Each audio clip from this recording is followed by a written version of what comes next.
Lopez, pero sa mga hearings daw po hindi po kayo pumupunta. Yes, yes, tama 'yon.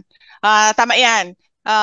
I don't know kung sugod ang tama na word doon dahil nagpaalam naman ako at pinayagan nila ako. Pero tama 'yon. Hindi talaga ako umaattend sa hearings. Why? Why would I answer to a speaker implicated in a bribery case on record in a court case? Why would I answer to a member of hanggang ngayon, hindi ko alam bakit member pa ito ng House of Representatives, convicted of child abuse, taking IP children doon sa amin sa Davao City, dadalhin sa Manila.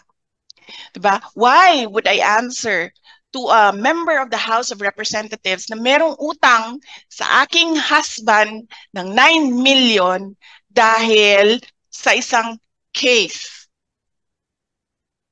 So why would I answer to them? Why would I answer to a member of the House of Representatives na ang tatay niya mismo, na may screen cap ako, nagsasorry sa ginagawa ng anak niya. Alam niyo, hindi pa umabot sa buhay ko na nagsorry ang tatay ko kanino man sa ginawa ko. Pero this member of the House of Representatives, tinetext ako ng tatay, I'm sorry, I'm sorry.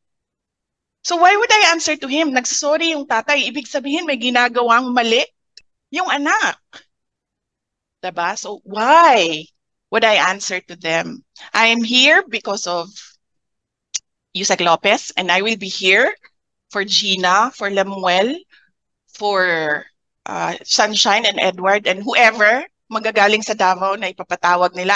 I understand si Barbara, si Carla, ipapatawag nila, si Bandiding papatawag nila. I will be here for them. And all the rest na makontempt.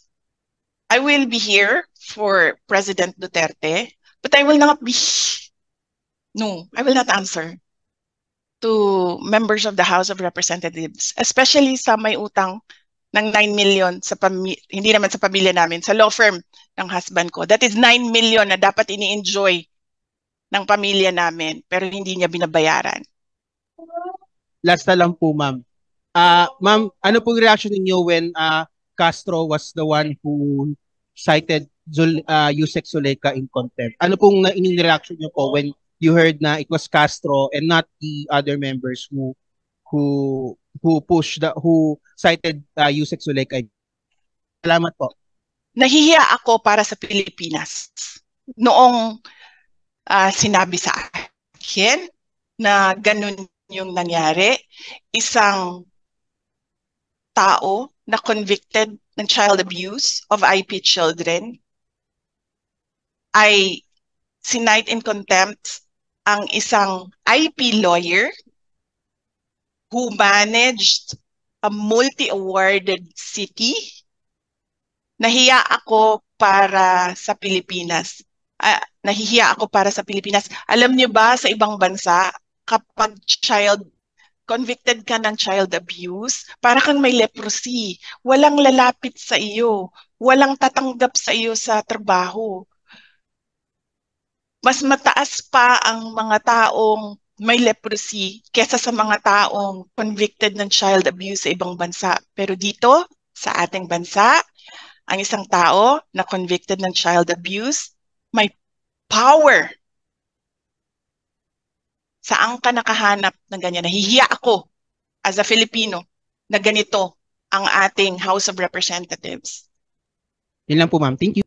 Okay. Next question, Jason, SMNI.